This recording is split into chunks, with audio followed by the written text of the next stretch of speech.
एकनिष्ठता नव्हती महाराज. हरिश्चंद्र राजा हा एकनिष्ठ होता. स्वप्नात राज्य दान केलेलं प्रत्यक्षात विश्वामित्राला दान देऊन टाकलं. मी तुम्हाला एकनिष्ठता, काळ, समय आणि परिस्थिती सांगतोय. दान देऊन टाकलं. आता विश्वामित्र होते ते परीक्षाच पाहायला आले होते महाराज. विश्वामित्र म्हटले, राजन, अरे कोणतीही गोष्ट ही दानाशिवाय दक्षिणेशिवाय पूर्ण होत नाही. कोणतंही दान हे दक्षिणेशिवाय पूर्ण होत नाही.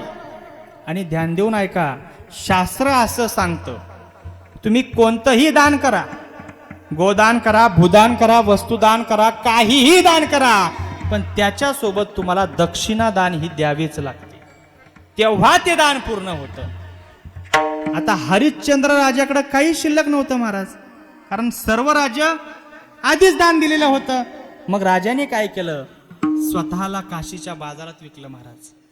स्वतःला, स्वतःच्या पत्नीला, बाळाला काशीच्या बाजारात विकलं. जे काही धन आलं ते विश्वामित्रांना देऊन टाकलं. आणि राजा हरिश्चंद्र राजा एका ठिकाणी प्रेत जाळायचं काम करू लागला.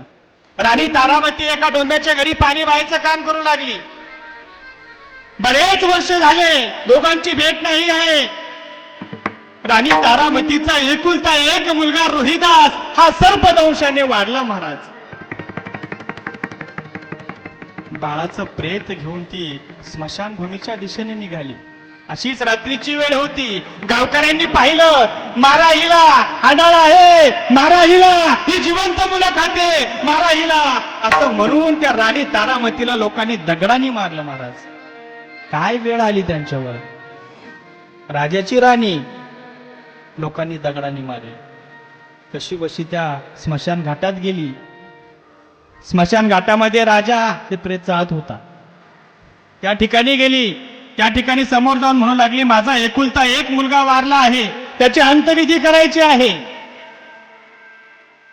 त्या प्रेत जाळणाऱ्या हिच्याकडे पाहिलं नाही, तसंच उत्तर दिलं, काहीतरी कर म्हणून दे तर मी हे प्रेत जाळल, कारण माझ्या मालकाला मला कर द्यावा लागतो, तसं हे प्रेत मी जाळणार नाही.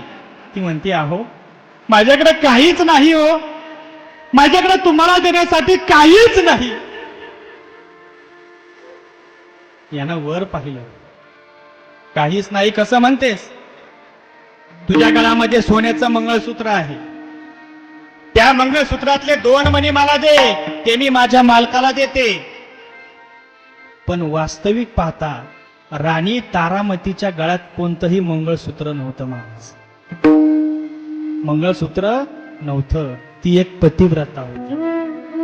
आणि हा प्रेत जाळणारा दुसरा तिसरा कोणीच नाही, राजा हरिश्चंद्र होता. तिने हे शब्द ऐकले, पाणवलेल्या डोळ्यांनी वर पाहिलं. तुम्हाला माझ्या गळ्यातील मंगळसूत्र दिसतं, तुम्हाला माझ्या गळ्यातील जर खरंच मंगळसूत्र दिसत असेल तर तुम्ही दुसरे तिसरे कोणी नाही, तुम्ही राजा हरिश्चंद्र आहात आणि मी तुमची पत्नी राणी तारामती आहे. आणि हा मेलेला एकुलता एक बाळ आपला रोहिदास आहे. हो रोहिदास आहे.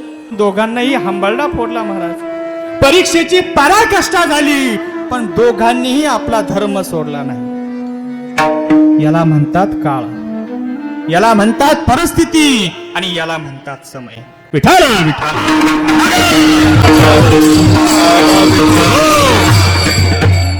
हरिश्चंद्र था एक राजा, क्षण में बन गया राज्यहीन, बीक गया बेटे पत्नी सहित, जलाने लगा स्मशान घाट पर प्रेत, मर गया पुत्र, मिला सभी देवताओं का आशीर्वाद, जीवित हो गया पुत्र, मिला संपूर्ण राज्य, वो भी आशीर्वाद के सहित. मला सांगा, या सर्व दृष्टांतावरून तुमच्या काय लक्षात आलं? मी जे काही तुम्हाला हा दृष्टांत सांगितला याच्यावरून काय लक्षात आलं? हा, समय, वेळ आणि परिस्थिती त्याला सामोरे गेलं पाहिजे. विठाल विठाल.